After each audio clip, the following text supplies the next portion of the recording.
కొన్ని ఇయర్స్ ముందు శ్రీలంకలో ఎలా జరిగిందో సేమ్ అలాంటి విజువల్సే బంగ్లాదేశ్లో కూడా కనిపించాయి.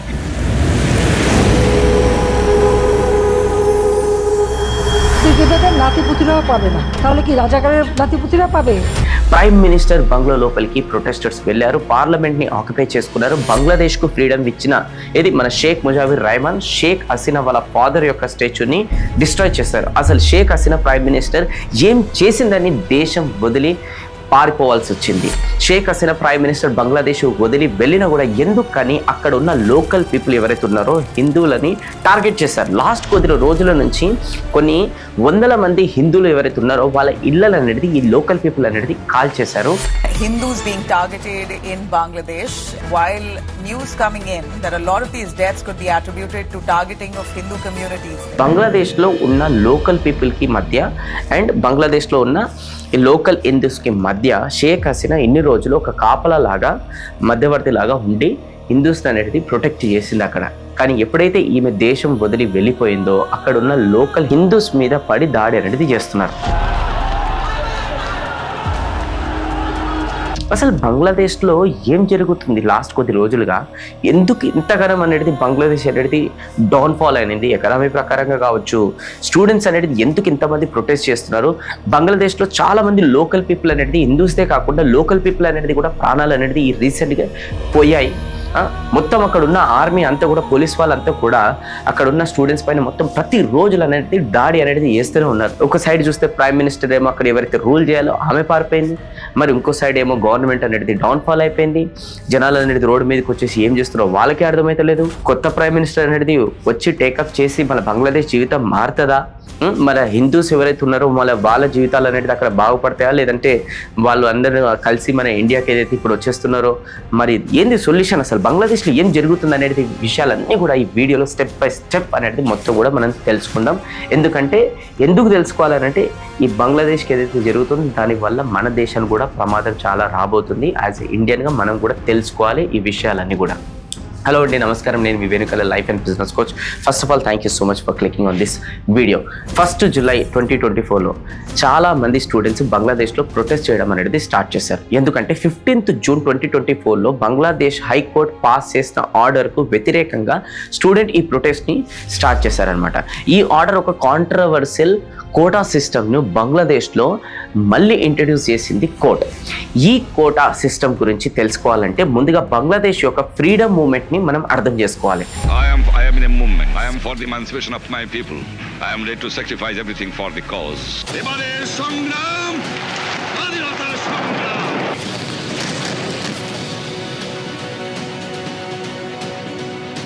You know, let us hope for the best and prepare for the worst. So 1947 partition తర్వాత బంగ్లాదేశ్ను ఈస్ట్ పాకిస్తాన్ అనేవారు అనమాట.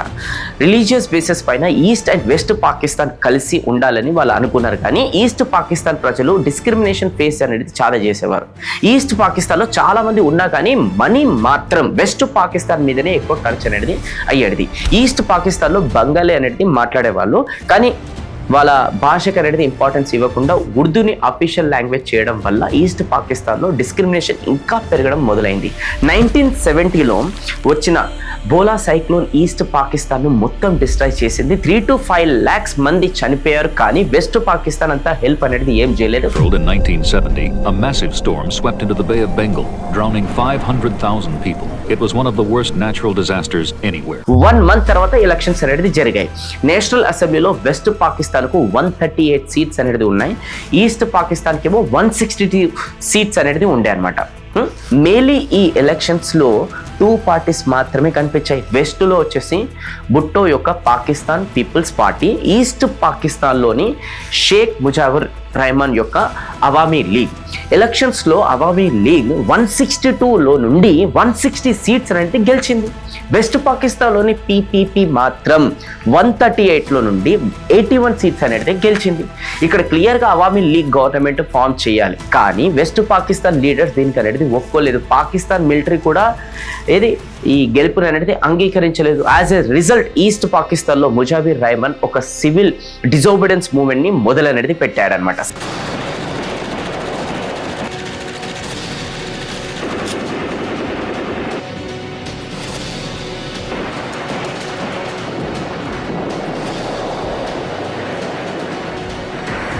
7th March 1971లో ఢాకా గ్రౌండ్లో ముజాబిర్ రెహమాన్ ఒక ఐకానిక్ స్పీచ్ అనేది ఇచ్చారు. বাংলার মানুষ মুক্তি চায়, বাংলার মানুষ বাঁচতে চায়, বাংলার মানুষ তারা আত্ম অধিকার চায়। এবারে সংগ্রাম, স্বাধীনতার সংগ্রাম। దీని తర్వాత వెస్ట్ పాకిస్తాన్ ఫోర్సెస్ ఈస్ట్ పాకిస్తాన్లో ఆపరేషన్ సర్చ్ లైట్ ను లాంచ్ చేశారు. దీనివల్ల ఎందరో సివిలియన్స్ చనిపోయారు. వాళ్ళకు ఆపోజిట్ గా బంగ్లాదేశ్ లో ముక్తి బహానీ అనే ఫోర్స్ అనేది తయారయ్యాయి. ఈ ఫోర్స్ ను ఇండియా కూడా సపోర్ట్ అనేది చేసింది.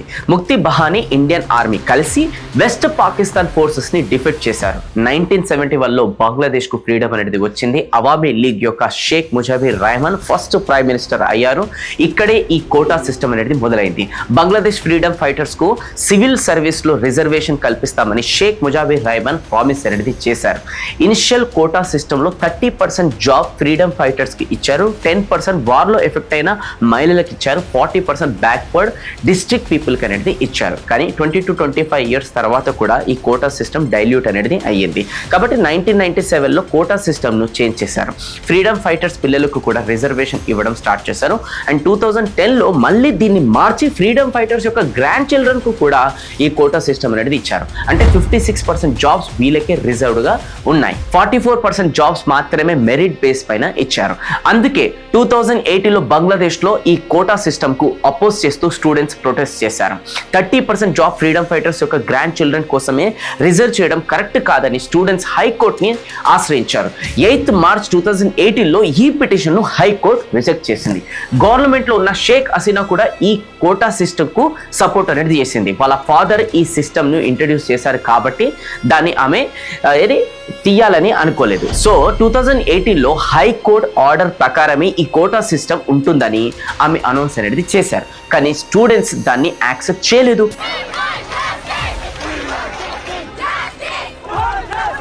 0.13% పీపుల్ కు 30% రిజర్వేషన్ ఇవ్వడం ఏంటి అని స్టూడెంట్స్ ప్రొటెస్ట్ చేయడం మొదలు పెట్టారు. 2018లో ప్రెషర్లో ఈ కోటా సిస్టమ్ ని క్యాన్సిల్ చేస్తామని గవర్నమెంట్ అనౌన్స్ చేసింది. స్టూడెంట్స్ ప్రొటెస్ట్ ను ఆపేశారు. అంతా పీస్ఫుల్ గా అనేది అయ్యింది. కానీ మళ్ళీ 6 years లో ఈ థింగ్ చేంజ్ అయింది. బంగ్లాదేశ్ ఫ్రీడమ్ ఫైటర్స్ యొక్క రిలేటివ్స్ గవర్నమెంట్ డిసిజన్ ను అపోజ్ చేస్తూ హైకోర్టులో పిటిషన్ అనేది వేశారు. 5th June 2024లో బంగ్లాదేశ్ హైకోర్టు ఈ కోటా సిస్టమ్ ను మళ్ళీ రీఇంట్రడ్యూస్ చేసింది. ఇంకేంది, మళ్ళీ స్టూడెంట్స్ ప్రొటెస్ట్ చేయడం స్టార్ట్ చేశారు. స్టూడెంట్స్ డైరెక్ట్ గా షేక్ హసీనాను టార్గెట్ చేయడం ప్రారంభించారు. కోర్ట్ డిసిజన్ ఇస్తే ఆమెను ఎందుకు టార్గెట్ చేశారనే కదా మీ డౌట్. దీనికి 2 reasons అనేది ఉన్నాయి. దాంట్లో నెంబర్ 1 రీజన్ వచ్చేసింది, షేక్ హసీనా చాలా టైమ్స్ నుండి ఆపోజిషన్ పార్టీస్ ను సప్రెస్ అనేది చేస్తుంది అనమాట. ఈ ఎలక్షన్ కూడా ఫ్రీ అండ్ ఫేర్ గా జరగలేదు అని న్యూస్ లో అనేది కూడా వచ్చింది. అక్కడి మెయిన్ ఆపోజిషన్ పార్టీ అయిన BNP ఈ ఎలక్షన్స్ ని బైకాట్ కూడా చేసింది. షేక్ హసీనా బంగ్లాదేశ్ లో 1 party రూల్ ని యూజ్ చేసింది. నెంబర్ 2, స్టూడెంట్స్ ప్రొటెస్టర్స్ పైన ఎక్సెసివ్ ఫోర్స్ అనేది ఉపయోగించడం. 1st July తర్వాత ఆందోళనలు అనేది మొదలయ్యాయి. స్టూడెంట్స్ ట్రైన్స్, రోడ్స్ అన్ని కూడా బంద్ చేశారు. సిచ్యువేషన్ కామ్గానే ఉండే కానీ 14th Julyలో ప్రెస్ మీట్ లో అది షేక్ హసీనా చెప్పిన ఒక్క మాట సిచ్యువేషన్ ఇంకా వరస్ అనేది చేసింది. ఫ్రీడమ్ ఫైటర్స్ యొక్క గ్రాండ్ చిల్డ్రన్ కు కోటా ఇవ్వకపోతే రజాకర్ గ్రాండ్ చిల్డ్రన్స్ కు ఇస్తారనేది క్వశ్చన్ చేసింది. ఈ రజాకర్ అనే వర్డ్ బంగ్లాదేశ్ లో దేశద్రోహుల కోసం ఉపయోగిస్తారనమాట. ఈ వర్డ్ విన్న తర్వాత ప్రొటెస్టర్ కు ఇంకా అనేది కోపం వచ్చింది. 15th Julyకు సిచ్యువేషన్ చాలా వరస్ట్ అనేది అయ్యింది. ఢాకా యూనివర్సిటీలో రూలింగ్ పార్టీ స్టూడెంట్ వింగ్స్ మధ్య ఇతర స్టూడెంట్స్ మధ్య గొడవలు అనేది అయ్యాయి. నెక్స్ట్ డే ఈ వైలెన్స్ దేశమంతా కూడా స్ప్రెడ్ అయింది. ప్రతి చోట స్టూడెంట్ ప్రొటెస్టర్స్ అనేది చనిపోవడం స్టార్ట్ అయ్యాయి. స్టూడెంట్స్ పైన రబ్బర్ బుల్లెట్స్, టీయర్ గ్యాసెస్ ఉపయోగించడం స్టార్ట్ చేశారు. దీనికి తోడు బంగ్లాదేశ్ గవర్నమెంట్ ఈ ప్రొటెస్ట్ లో మిలిటరీని కూడా ఇన్వాల్వ్ చేసింది. స్టూడెంట్ ప్రొటెస్టర్స్ కు ఆపోజిట్ గా గవర్నమెంట్ అనేది ఇక నిలిచింది అనమాట. ఇక నిలబడ్డది గట్టి. పోలీసు, మిలిటరీ ఇంకా రూలింగ్ పార్టీ యొక్క స్టూడెంట్ వింగ్ ను కూడా ఈ దాంట్లో ఉపయోగించారనమాట. 18th Julyకు 15+ స్టూడెంట్స్ అనేది చనిపోయారు. డిక్టేటర్షిప్ ను పడగొట్టాలని నినాదాలు కూడా ఇక మొదలయ్యాయి అనమాట. సెంట్రల్ బ్యాంక్, PM ఆఫీస్ ఇంకా పోలీస్ వెబ్సైట్ ను ఈ లోకల్ స్టూడెంట్స్ అందరూ కూడా కలిసి హైక్ చేసి పడేసారు. ఇక ఈ ప్రాసెస్లో షేక్ హసీనా గవర్నమెంట్ ఒక డిసిజన్ తీసుకుంది, ఇంటర్నెట్ సర్వీస్ని బ్లాక్ చేసి పడేసింది. ఇలా చేస్తే ప్రొటెస్ట్ ఆగిపోతాయని అనుకున్నారు కానీ దీనికి ఆపోజిట్గానే జరిగింది. ప్రొటెస్ట్ ఇంకా పెరిగిపోయాయి. Police force shoot on site orders అనేది ఇష్యూ చేసింది. యాజ్ ఎ రిజల్ట్స్ 16 మంది పిల్లలు ఏది స్టూడెంట్స్ అనేది ప్రాణాలు అనేది కోల్పోయారు. ఢాకా ఒక వార్ జోన్ అనేది మారిపోయింది. 16 నుంచి 20 జూలై మధ్య 100+ స్టూడెంట్స్ అనేది చనిపోయారు. ఇవి అఫీషియల్ నెంబర్స్ మాత్రమే. అన్అఫీషియల్గా ఎంతమందికి చనిపోయారో ఎవరికి అనేది తెలియదు. 21 జూలైకు హైకోర్టు జడ్జిమెంట్ పైన సుప్రీంకోర్టు ఇంకొక ఆర్డర్ అనేది పాస్ చేసింది. बांग्लादेश के सुप्रीम कोर्ट ने सरकारी नौकरियों में आरक्षण पर हाईकोर्ट के फैसले को पलट दिया है. 93% జాబ్స్ మెరిట్స్ బేసిస్లో వస్తాయి ఇక్కడ నుంచి. ఇంకా 7% మాత్రమే కోటాకు అనేది కల్పిస్తామని వాళ్ళు హైకోర్టు ఏది సుప్రీంకోర్టు అనేది డిక్లేర్ చేసింది. ఈ వెరిడిక్ట్తో ప్రొటెస్టర్స్ హ్యాపీగా ఫీల్ అవ్వలేదు. ఫ్రీడమ్ ఫైటర్స్ యొక్క గ్రాండ్ చిల్డ్రన్స్కు కోటాలో ఇంకా ఎందుకు జాబ్స్ వాళ్ళకని చెప్పేసి వీళ్ళు మళ్ళా ఈ కోటాకి మొత్తాన్ని తీసి పడేయాలి. అండ్ ఇంకోటి షేక్ హసీనా పబ్లిక్లో అపాలైజ్ అనేది చేయాలి. అండ్ స్టూడెంట్స్ని చంపిన వారిని పనిష్ కూడా చేయాలి. ఇంటర్నెట్ కనెక్షన్ అనేది రీస్టోర్ చేయాలి. ఇలా టోటల్ 9 డిమాండ్స్ అనేది ప్రొటెస్టర్స్ లిస్ట్ అనేది చేశారనమాట. కానీ 1 వీక్ అయినా కూడా ఈ డిమాండ్ను ఎవ్వరు పట్టించుకోలేదు. మిలిటరీ అక్కడే ఉంది. ఇంకా మొత్తం దేశంలో కర్ఫ్యూ లాంటివి పరిస్థితులు కూడా ఉండే. పోలీస్ స్టూడెంట్స్ ప్రొటెస్టర్స్ పైన హెవీ యాక్షన్ తీసుకోవడం ఆపలేదు. ఒక రిపోర్టర్ ప్రకారం 23 జూలై నైట్ 36 అన్ఐడెంటిఫైడ్ బాడీస్ని పాతి పెట్టారని తెలిసింది. ఇది తెలిసిన తర్వాత ప్రొటెస్టర్స్కు ఈ గవర్నమెంట్ ఇంకా నెగోషియేట్ చేయదని అర్థమైపోయింది. ప్రొటెస్టర్ ఆన్లైన్ మీడియం ద్వారా VPN యూజ్ చేసి కమ్యూనికేట్ చేయడం స్టార్ట్ చేశారు. కానీ పోలీస్ ఇంకా నీచంగా అనేది బిహేవ్ చేశారు. నేను స్టూడెంట్ని కాను అని చెప్పినా కూడా ఒక అబ్బాయిని వాళ్ళ మమ్మీ ముందే అరెస్ట్ చేసి తీసుకెళ్ళిపోయారు. ఇప్పుడు ప్రొటెస్టర్స్ కోటా గురించే కాకుండా PM షేక్ హసీనాను రిజైన్ చేయాలని డిమాండ్ చేయడం స్టార్ట్ చేశారు. ఢాకా యూనివర్సిటీలో ఆమె పోర్ట్రేట్ను తీసేశారు. స్టూడెంట్స్ పవర్ను షేక్ హసీనా అండర్ ఎస్టిమేట్ చేసింది. 4th ఆగస్టు తర్వాత ఒక నాన్ కోఆపరేషన్ మూవ్మెంట్ అనేది స్టార్ట్ అయింది. స్టూడెంట్స్ క్లాసెస్ అటెండ్ అవ్వడం బంద్ చేశారు. హసీనా రిజైన్ చేయాలని దాకా మార్చ్ అనేది మార్చ్ చేయడం. ప్రజలు ట్యాక్స్ పే చేయొద్దని, గవర్నమెంట్కు మనీ అనేది ఇవ్వకూడదని ప్రజలని రిక్వెస్ట్ చేస్తున్న స్టూడెంట్స్. దానికి వైలెన్స్తో రిప్లై ఇచ్చింది గవర్నమెంట్. 4th ఆగస్ట్ ఒక్క రోజులోనే 100+ స్టూడెంట్స్ అనేది చనిపోయారు. फिलहाल ढाका में कर्फ्यू लागू है. प्रदर्शनकारियों ने लॉन्ग मार्च टू ढाका नाम से लोगों को ढाका पहुंचने का आह्वान किया है और ये सिर्फ इसलिए हो रहा है ताकि शेख हसीना सरकार गद्दी से हटाई जा सके. అపాలైజ్ చేయకుండా గవర్నమెంట్ ఇంకా వైలెన్స్ అనేది చేస్తుందని ప్రొటెస్టర్స్ కూడా అటాక్ చేయడం ఇంకా స్టార్ట్ చేశారు. ఎన్నో రోడ్స్ బ్లాక్ చేసి రూలింగ్ పార్టీని బ్యాన్ చేశారు. అన్ఫార్చునేట్లీ ఈ ప్రొటెస్ట్లో ఒక కామనల్ ట్రూత్ కూడా మనకు కనిపించింది. ప్రొఫెషనల్ నజముల్ చెప్పిన దాని ప్రకారం ఈ వైలెన్స్ను యూజ్ చేసి హిందూ మైనారిటీస్ ఇళ్లను, టెంపుల్స్ని కూడా కొందరు టార్గెట్ చేశారు. Hindus being targeted in Bangladesh. While news coming in that a lot of these deaths could be attributed to targeting of Hindu communities. Hindu మైనారిటీస్ని ఎందుకు టార్గెట్ చేస్తున్నారు క్లియర్గా చెప్పలేం. కానీ ఒక థియరీ ప్రకారం హిందూ కమ్యూనిటీ మెంబర్స్ ట్రెడిషనల్గా షేక్ హసీనాకు సపోర్ట్గా ఉన్నారు కాబట్టి వాళ్ళని టార్గెట్ చేస్తున్నారని ఒక సర్వే ప్రకారం అనేది తెలుస్తుంది. అది ఎంతవరకు నిజం అనేది మనకు తెలియదు. కానీ ఈ ప్రాసెస్లో స్టూడెంట్స్ హిందూ స్టూడెంట్స్ కూడా ప్రొటెస్టర్స్ అనేది సపోర్ట్ చేశారు. కానీ ఎక్కడో ఒక దగ్గర ఈ కమ్యూనికేషన్ గ్యాప్ అనేది వచ్చింది. లేదంటే దీని వెనకాల కూడా ఏదో పెద్ద స్ట్రాటజీ అనేది ఉండొచ్చు. ఇంకా సిచ్యువేషన్ అనేది డే బై డే అనేది వరస్ట్ అవుతుంది. 5th ఆగస్టుకు ఫైనల్ ప్రొటెస్ట్ పేరుతో షేక్ హసీనా ఒక అఫీషియల్ రెసిడెన్స్ను ప్రొటెస్టర్స్ ముట్టడించారనమాట. ఆఫ్టర్నూన్ 1:30 PM సిచ్యువేషన్ డేంజర్గా ఉందని ఆమె ఒక స్పీచ్ ఇద్దామనుకుంది. ఇక ఆ స్పీచ్ కూడా ఇక ఆమె సెక్యూరిటీ టీం చెప్పారు, క్యాన్సిల్ చేయండి మేడం, ఇక మీరు ప్యాక్ కూడా చేసుకోకుండా అంత టైం లేదు, ఇక వెంటనే ఇక్కడ నుంచి మీరు వెళ్ళిపోవాలి ఇక దేశం వదిలేసి, లేదంటే మీరు ఇంకా చంపేస్తారు వీళ్ళు కోపంతోనే అన్నారు. కానీ అప్పుడు కూడా ఆమె ఏమన్నా తెలుసా, ఇంకా ఆర్మీ ఫోర్స్ని పెంచండి, ఇంకా చంపిపడేయండి. అప్పుడు ఆర్మీ ఫోర్స్ అన్నారు వద్దు మేడం, ఇక మేము చేయలేము. ఇక 3 రోజుల ముందు కూడా మీరు ఇట్లనే అన్నారు, మాకు ఆర్డర్లు చేసారు ఆర్మీ పీపుల్కి, మేము చెయ్యం. సో అప్పుడు ఆమె ఏం చేసింది, వాళ్ళ పార్టీ సపోర్టర్స్కు వెపన్స్ యూజ్ చేయండి, మీరు అటాక్ చేయండి ఇలా అన్నారు.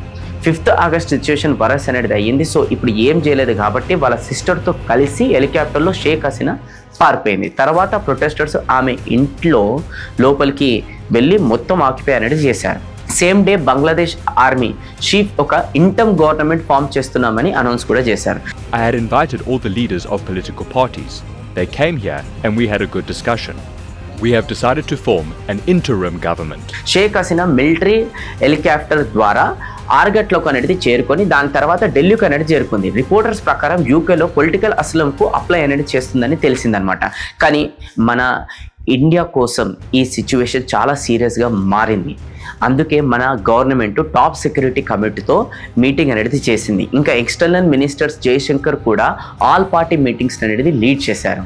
ఇప్పుడు ఇది ఇండియన్ గవర్నమెంట్ కూడా పెద్ద ఛాలెంజ్గా మారింది. ఎందుకంటే ఫస్ట్ మనం మన కంట్రీ యొక్క లెఫ్ట్ సైడ్కు చూసుకున్నా లేదా రైట్ సైడ్లో చూసుకున్నా సరే రీసెంట్ ఇయర్స్లో పొలిటికల్ ఇన్స్టెబిలిటీ అనేది పెరిగిపోయింది. అదే శ్రీలంక అయినా, పాకిస్తాన్ అయినా, ఆఫ్ఘనిస్తాన్ అయినా, మయన్మార్ అయినా, ఇప్పుడు బంగ్లాదేశ్ చూసుకున్నా సరే గ్లోబల్గా చూసుకుంటే నేబర్స్ అన్స్టేబుల్గా ఉండడం అనేది ఏ దేశానికి కూడా మంచిది కాదు.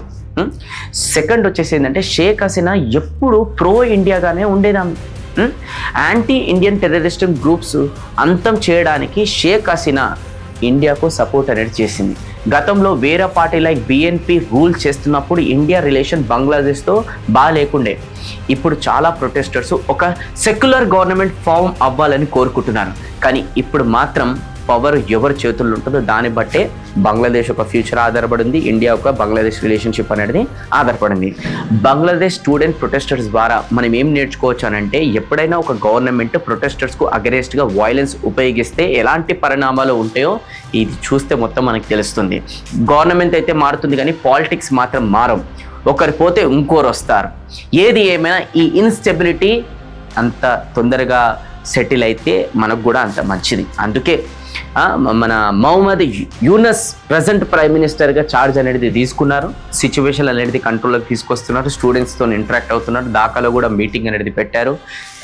మొత్తం కూడా కొంచెం ప్రశాంతంగా డీల్ చేయాలి అన్నీ కూడా అని చెప్పేసి ఆయన ఇనిషియేటివ్ తీసుకొని ఇప్పుడు సిచ్యువేషన్ కంట్రోల్లోకి తీసుకొస్తున్నారు. చూద్దాం ఇక బంగ్లాదేశ్ ఫ్యూచర్ అనేది ఇక రాబోయే టైంలో ఎలా ఉంటుందో, యూత్ ఫ్యూచర్ ఎలా ఉంటుందో, ఆ కంట్రీ ఒక ఎకానమీ ఎలా ఉంటుందో, దాంతోపాటు అక్కడ ఉన్న హిందూస్ ఒక ఫ్యూచర్ కూడా ఎలా ఉంటుందో అనేది ఇంకా రాబోయే టైంలో ఇంకా మనం hope for the best, let's see. So ఈ వీడియో ద్వారా మీరు ఏం నేర్చుకున్నారనేది కింద కామెంట్ బాక్స్లో అనేది మీరు తెలియజేయండి. అలానే ఈ వీడియో ఇంత కంటెంట్ డెప్త్తో కూడుకున్నది కాబట్టి ఒక లైక్ చేయండి. అండ్ ప్రతి ఒక్క ఇండియన్స్కి ఈ వీడియో అనేది మనం షేర్ చేయాలి. ఎందుకు ప్రతి ఒక్కరు తెలియాలి అసలు మన చుట్టుపక్కల దేశంలో అసలు ఏం జరుగుతుంది, పొద్దున్నాక హౌస్లో ఏం జరుగుతుంది, ఆ సీరియల్ ఏం జరుగుతుంది, ఏ మ్యాచ్ జరుగుతుంది, ఒలింపిక్స్లో ఎవరు గోల్డ్ మెడల్ కొట్టారు, ఇవన్నీ ఎంతైతే తెలుసుకుంటున్నాం మనం, దాంతోపాటు మన చుట్టుపక్కల దేశాలలో కూడా ఏం జరుగుతున్నాయి మన నేబర్హుడ్ దేశాలలో అవి కూడా మనకు తెలుసుకోవాలి. తెలుసుకుంటేనే మనం ఒక ఇండియన్ అని మనం ప్రూవ్ అవుతాం, రైట్? సో ఈ వీడియో ఎంతో ఓపిక వరకు మీరు చూసారు కాబట్టి థ్యాంక్ యూ సో మచ్. మళ్ళీ మనం నెక్స్ట్ వీడియోలో కలుద్దాం. నేను మీ Venukala signing off. Thank you so much. Jai Hind.